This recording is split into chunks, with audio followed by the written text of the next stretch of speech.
Hi everybody, this is Tasha with Prep For It. Today we are making elderberry syrup. I'm going to teach you how to do it two different ways. And so the first thing is I have sterilized jars in the back there. I think this will just make one jar, but just in case, I have two jars back there. The second thing we're going to need is the recipe calls for 1 cup of elderberries, and I'm tripling this recipe. So I've got almost 3 cups is what I have. So that will work.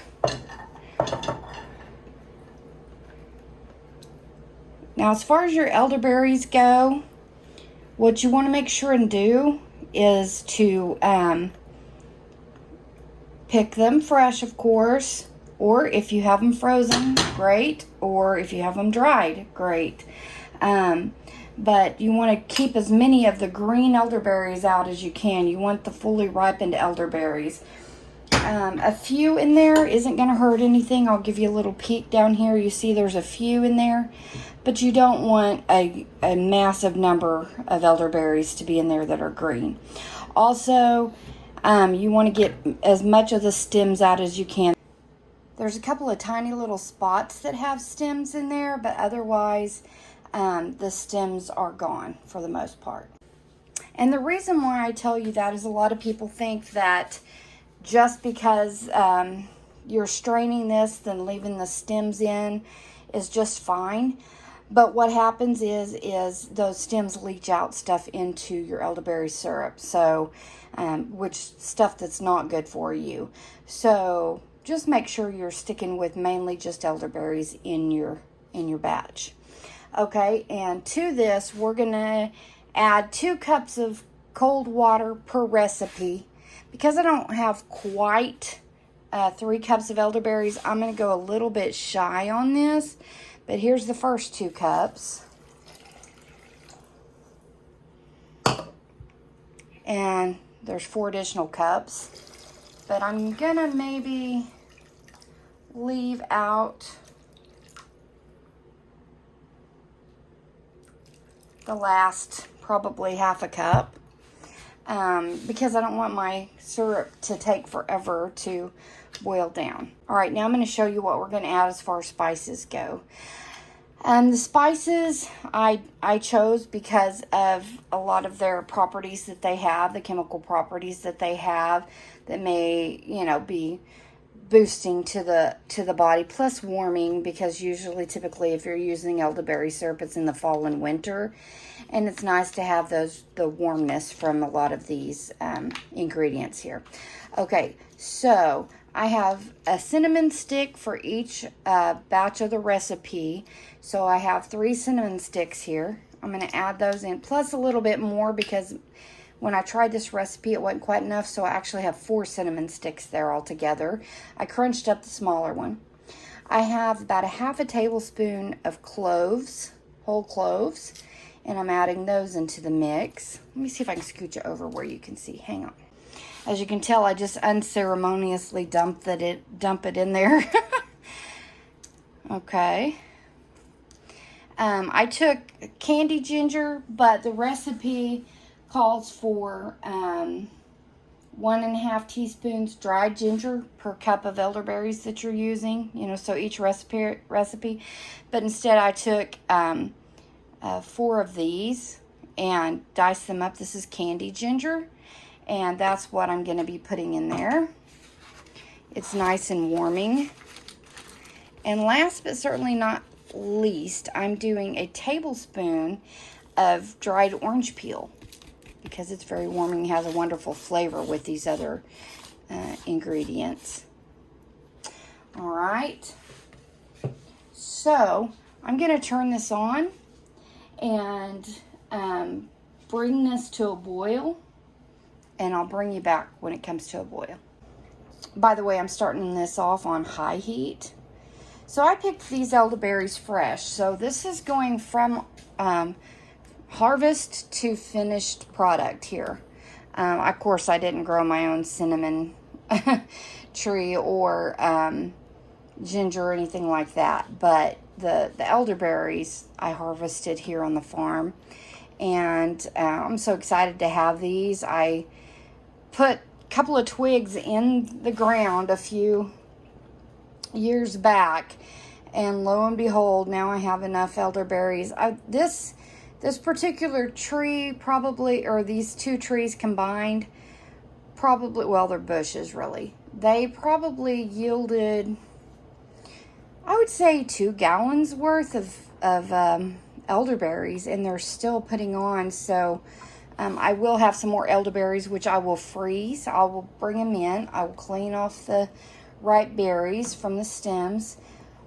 Do a quick rinse of them. You don't want to just soak them in water because they'll leach out their beneficial liquid out of them.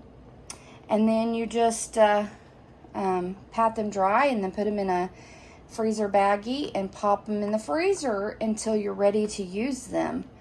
And so, I mean, you can put them in this mixture frozen, and they'll melt quickly and they'll release their juices. So it's not a big deal if you do it that way.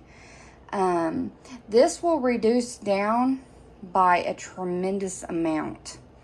Okay, a lot of people add their honey during this process here. The problem is, if you're using raw unfiltered honey and you're wanting the benefits of the honey, you cook all the benefits out. You break it down, all those enzymes and stuff, when you're cooking. So I don't add my sugar, basically my honey, until the end of this process, when this has steeped and cooled down a little bit to where it's not so hot that it'll kill the good enzymes and all the goodies in that honey. So I'm just going to keep stirring this occasionally. I was just trying to get some of that all mixed together. And you don't have to sit and just babysit it. So I'm going to just let this work on coming up to a boil, and I'll bring you back for that process. In the meantime, I'm going to clean up what little mess I have here. Okay, this is about to come up to a boil. While we're waiting, I did want to tell you, to be careful about eating raw elderberries. Elderberries raw can make you sick. From what I understand, you are supposed to cook them.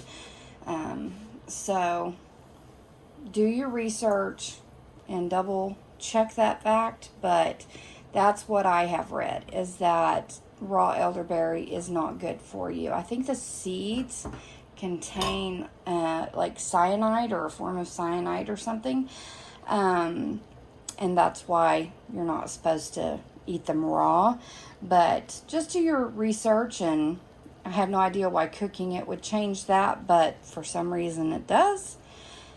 So just do your research before you take anything like this. Consult your physician.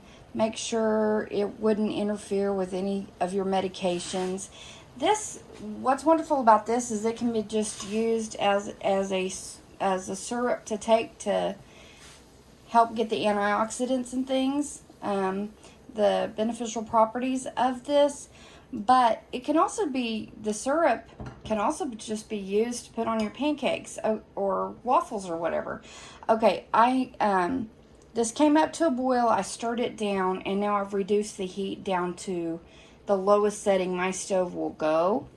It's still kind of simmering. It's kind of hard to see. There, let me move you in. See? Okay, so it's still simmering, and now we are going to let this simmer for 30 minutes. It says 30 to 40 minutes. I think it reduces too far down if we push it to 40 minutes. So I'm going to simmer it for 30 minutes, and then I will be back. Alrighty, we are back. It's been 30 minutes, and since this is a triple batch recipe, there's still quite a bit of liquid in here. So I'm going to go ahead and do the full 40 minutes. So I'm going to set my timer for another 10 minutes, and then we'll be back. Alrighty, now that this is almost finished, I'm taking a masher and I'm just mashing these berries to try to just extract some more of that juice out. Be careful not to splash yourself. now that it's been cooking for about 40 minutes and I've mushed most of the berries down, what we're gonna do is we're gonna turn off the heat and we're just gonna let this steep for 1 hour. So I'll set my timer and then we'll be back. All right, it's been steeping an hour, and as you can see, most of the berries have now sunk down to the bottom. And I've taken this and come in here a couple of times and continue to mash these down. Okay, here I have a fine mesh strainer over a clean bowl. If I had some more cheesecloth, I would line it in here, but because, here, let me scoot you back a little, but because I used it on my live stream the other day, I am out. So this is as fine of a mesh strainer as I could get, and I think it will do the trick. And you just strain this through.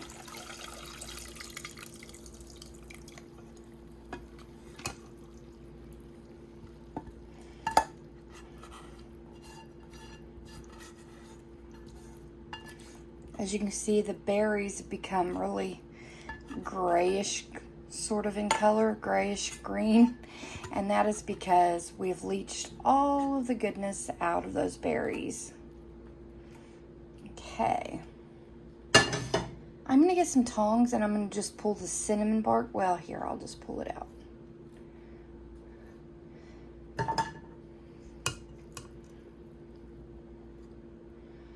I'm pulling this cinnamon bark out so that I can squish the liquid out of the rest of these berries.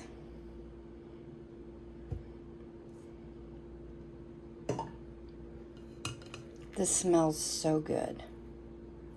Incredible.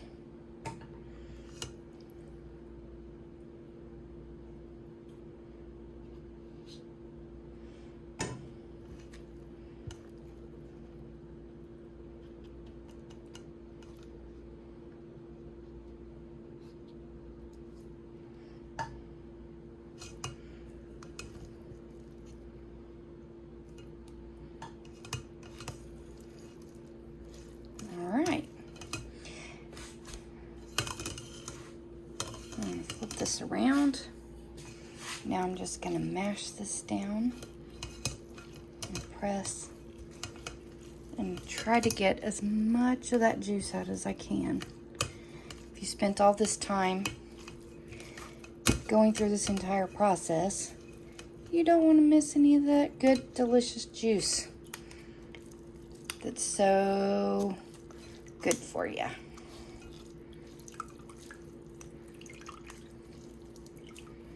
If I had a cheesecloth, I would have gloves on, and I would just have lined this with the cheesecloth that had been folded over several times and strained through that, and then just lift it up and squeeze like I did in my live stream.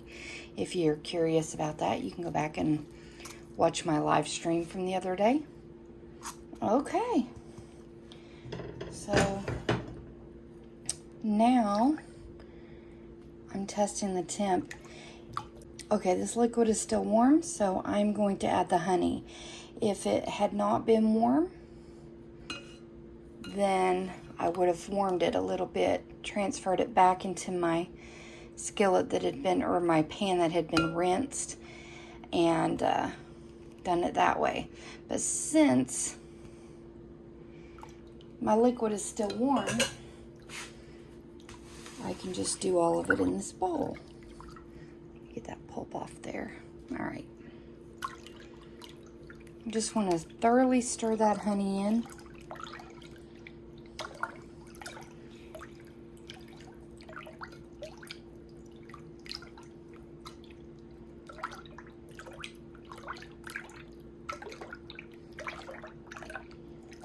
When I did a single batch, it reduced down much further. So if you want a more concentrated batch, you could reduce this longer. All right, I think we got that honey all stirred in.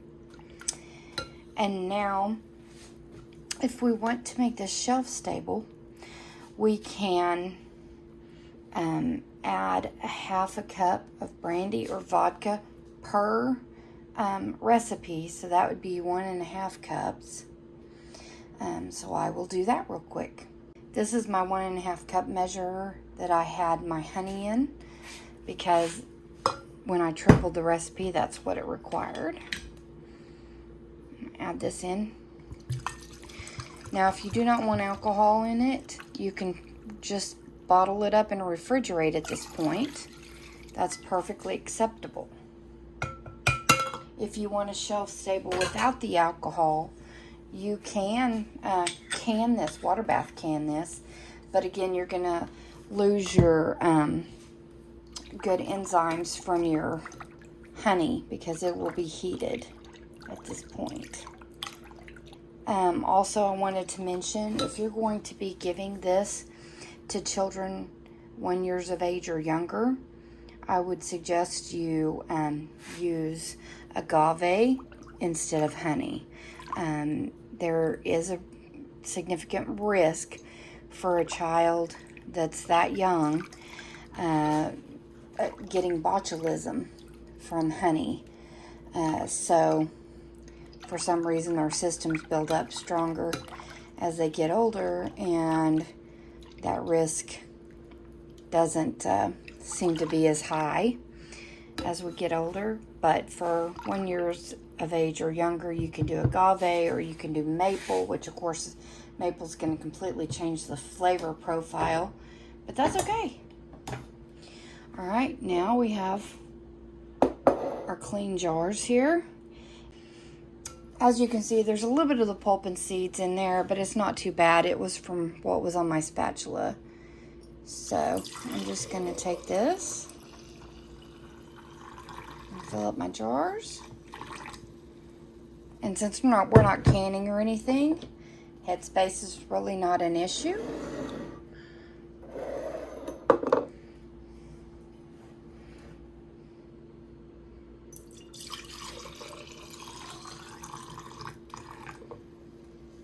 It's going to take one more jar, I think.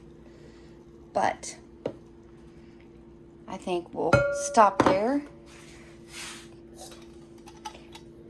All right.